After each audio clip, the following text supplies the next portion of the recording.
Hello, welcome back to my channel. आज हम पढ़ने वाले हैं broken windows theory. Broken windows theory नाम से ही पता चल रहा है कि आधा कॉन्सेप्ट तो आपका यहीं क्लियर हो जाएगा कि ब्रोकन विंडोज थ्योरी है क्या एक्चुअली। सो यहाँ पर जो हमने ब्रोकन विंडोज की बात करी है वो एज अ मेटाफर यूज किया है हमने। फॉर एग्जाम्पल कि आप किसी एक स्ट्रीट में जाते हैं, वहां पर आप देखते हैं कि एक बिल्डिंग है और उसके कुछ शीशे टूटे हुए हैं, और आप फिर कुछ दिन बाद जाते हैं, फिर नोटिस करते हैं उसके अब पहले से ज्यादा शीशे टूटे हुए हैं। रीजन क्या है? आपने एक बिल्डिंग का जो एक शीशा है, आपने जब उस टाइम पर देखा तो पाया कि उसको किसी ने रिपेयर नहीं किया, ठीक है। और उसके बाद जब आपने देखा, वापस आपने चेक किया तो देखा कि उसमें अब बहुत ज़्यादा शीशे, क्योंकि जो लोग हैं उनको ऐसा लगता है कि ऑलरेडी उस बिल्डिंग के कुछ शीशे टूटे हुए हैं और हमने अगर एक शीशा और तोड़ दिया तो कोई सी बड़ी बात नहीं है। तो सेम यही कॉन्सेप्ट जो है ब्रोकन विंडोज थ्योरी समझाता है कि अगर किसी भी प्लेस में, किसी भी एनवायरनमेंट में किसी भी तरीके का कोई चेंज आता है माइनर सा, और उसको अगर हमने टाइमली रिस्ट्रिक्ट नहीं किया या उस पर ध्यान नहीं दिया तो that can lead to major offence या फिर मेजर क्राइम, ठीक है। जैसे किसी तरीके का civil disorder, lack of organisation, poor infrastructure. इन चीज़ों को अगर हम इग्नोर कर रहे हैं तो that may leads to violent crime. इसी कॉन्सेप्ट को ब्रोकन विंडोज थ्योरी समझाने की कोशिश करता है। James Q Wilson and George L Kelling, ये दो सोशल साइंटिस्ट हैं जिन्होंने ब्रोकन विंडो थ्योरी को इंट्रोड्यूस कराया। सो बेसिकली जो ब्रोकन विंडो थ्योरी है वो कहती है कि कोई भी किसी भी तरीके का जो विजिबल साइन है क्राइम का, इवन वो बहुत ज़्यादा माइनर ही क्यों ना हो, अगर वो आपको दिख रहा है, जैसे कि broken Windows, vandalism, loitering, graffiti, इस तरीके के आपके जो ये क्राइम या सिविल डिसऑर्डर के आपको विजिबल साइन दिख रहे हैं तो आपको टाइमली पर एक्शन लेना है, ठीक है। अदरवाइज क्या होगा कि वो एक अर्बन एनवायरनमेंट क्रिएट कर देता है that promotes even more crime and disorder, है ना। इसने क्या है, ब्रोकन विंडोज थ्योरी को एक फ्लो चार्ट की फॉर्म में समझा दिया कि कोई भी माइनर सा डिसऑर्डर है, वो हमने उस पर ध्यान नहीं दिया, उसके बाद क्या हुआ कि धीरे धीरे वहाँ पर लोग जो है डरने लगे, है ना। फियरफुल सिटीजन वहाँ पर ज़्यादा डरने लगे, और ऑब्वियसली उस सोसाइटी में या उस कम्युनिटी में कोई रहना नहीं चाहेगा जहाँ पर सिक्योरिटी इश्यूज हैं। तो धीरे धीरे क्या होगा वहाँ पर, तो इनफॉर्मल सोशल कंट्रोल के कम होने की वजह से क्या होगा, जो डिसऑर्डर है और क्राइम है वो इंक्रीज हो जाएगा, क्योंकि वहाँ पर अब क्रिमिनल्स ज़्यादा हो गए, क्योंकि जब वहाँ पर डिसऑर्डर था तब आपने ट्रीट नहीं किया, और अब क्योंकि अब वो बहुत ज़्यादा पीक पर पहुँच चुका है। एक साइंटिस्ट थे फिलिप जिम्बार्डो, इन्होंने एक सेटअप किया, एक एक्सपेरिमेंट किया। इन्होंने दो अबेंडेंट कार्स ली, ठीक है, जिसमें कोई लाइसेंस नहीं था, तो और उनको उसने क्या किया, दो अलग अलग जगहों पर रखा।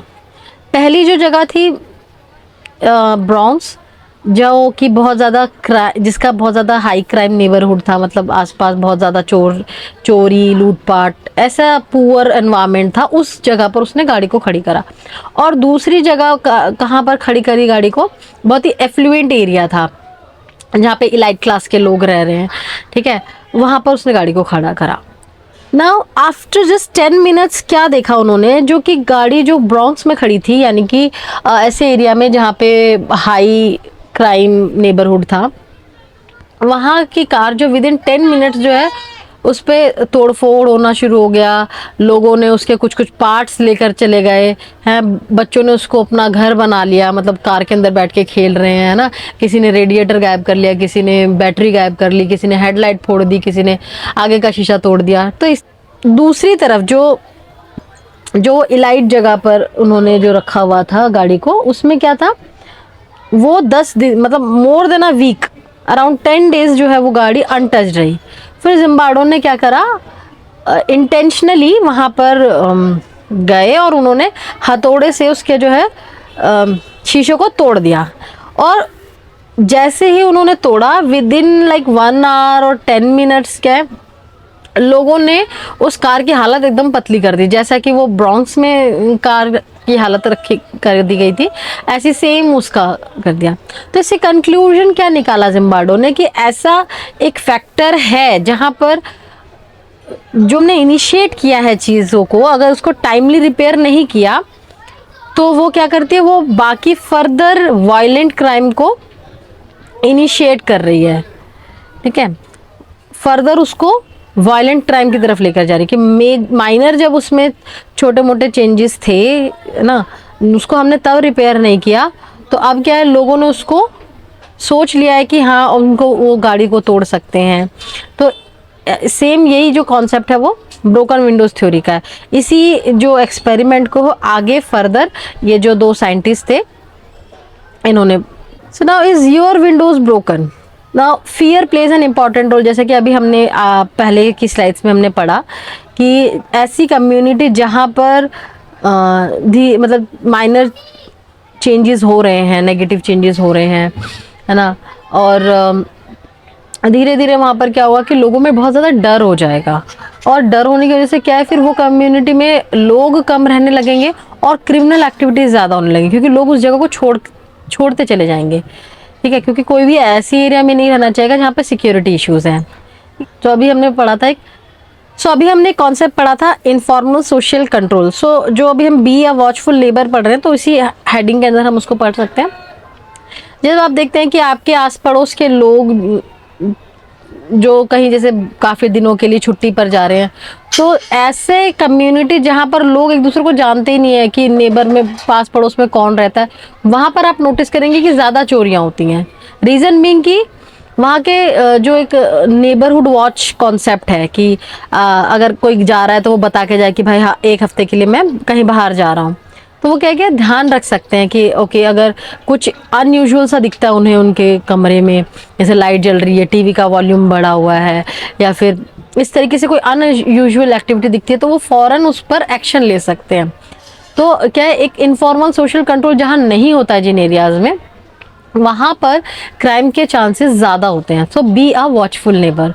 Now third thing is stitch in time. Stitch in time मतलब कि आपने देखा कोई माइनर सा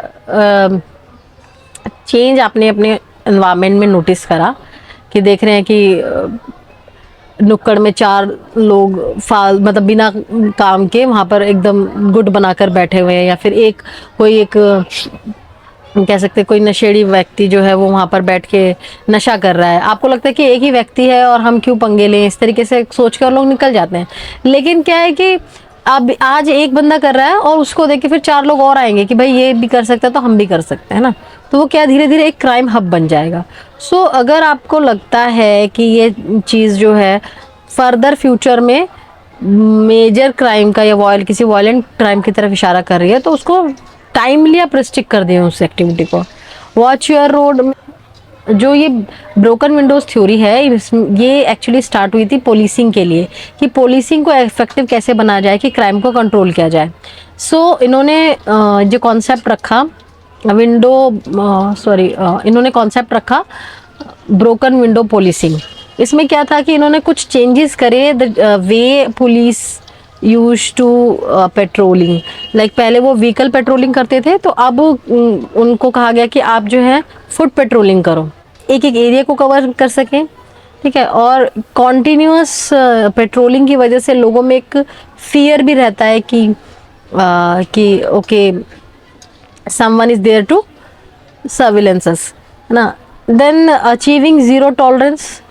ज़ीरो टॉलरेंस मतलब कि आपको ज़रा सा भी लगता है कि ये एक्टिविटी जो है अनयूजुअल है, ये एक्टिविटी नहीं होनी चाहिए, तो आप फ़ौरन उसके ऊपर एक्शन ले सकते हैं। So is all this includes that broken window theory का कॉन्सेप्ट। सो आई होप आपको मेरा ये लेक्चर समझ में आया होगा। अगर आपके इस वीडियो से रिलेटेड, इस थ्योरी से रिलेटेड कोई भी क्वेश्चंस या डाउट है, तो आप मुझे नीचे कमेंट बॉक्स पर लिख सकते हैं। इसके साथ साथ आप हमारा टेलीग्राम चैनल भी ज्वाइन कर सकते हैं, वहाँ पर आपको रिलेटेड न्यूज़ और अपडेट्स मिलते रहेंगे। And if you like the video then subscribe my channel and like and share the video.